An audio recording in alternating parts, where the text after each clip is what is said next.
Code of conduct মানারই এটা। আমি আমার জানার মধ্যে প্রথম আলো ডেইলি স্টার ছাড়া বাংলাদেশে কোনো পত্রিকায় কোড অফ কন্ডাক্ট নাই।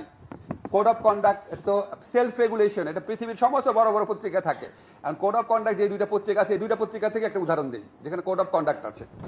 ডেইলি স্টারে আপনার আজকের থেকে 13-14 বছর আগে একদম সমস্ত প্রমাণ দিয়ে দিব চাইলে, সেখানে ঢাকা ইউনিভার্সিটির একজন লেকচারার, যেহেতু আইন বিভাগের লেকচারার, একজন স্পষ্ট করে মনে আছে আমার, সে প্রচন্ড খালেদা জিয়ার নামে অনেক আজে বাজে কথা বল। ফার্স্ট পেজে প্রফেসর নাম দিয়ে আসতো, সে হলো লেকচারার, তার নাম লেখা হতো প্রফেসর, প্রত্যেক দিন প্রফেসর লেখা হতো, বিকজ খালেদা জিয়ার বিরুদ্ধে সে বাজে কথা বলে পদত্যাগ চেয়েছিল।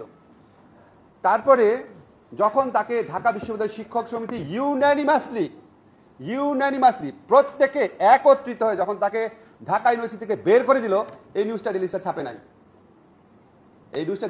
নাই। আমি খুবই সরি, আমি এটা বলতে হচ্ছে, সে এত উন্মত্ত মানসিকতা ছিল, সে বছর কয়েক আগে আত্মহত্যা করেছে।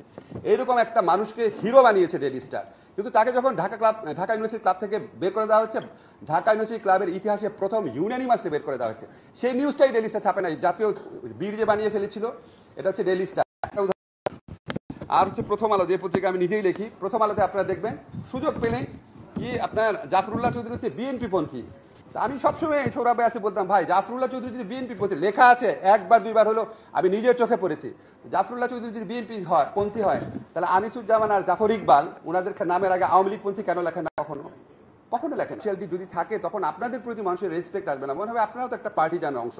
সাংবাদিকতা অন্য জিনিস, একটা দলকে সাপোর্ট করা অন্য জিনিস, কিন্তু আপনি যখন অ্যাডজেক্টিভ ইউজ করেন, তখন আপনারা অনেক সাবধান হতে হবে। যেমন আপনি ডেইলি স্টারের জিনিসটা মাহফুজ ভাইকে বললেন, তো সম্ভব না, এটা ইনক্রিমেন্টাল সংস্কার হইতে হয়। তো আপনারা যখন সংস্কার প্রস্তাব দেবেন, আমি এটা দেখেছি, এটা আমিও যখন আপনার সরকারের বাইরে ছিলাম, আমার মনে হতো আপনি যদি ইনক্রিমেন্টাল একটা প্রপোজাল দেন, প্রথম 3 বছর এটা করেন, 5 বছর এটা করেন, 10 বছর এটা করেন, আপনাদের পক্ষ থেকে যদি এই দাবিগুলো আসে, প্রস্তাবগুলো আসে, আমাদের সবার জন্য একসাথে কাজ করা খুব সুবিধাজনক।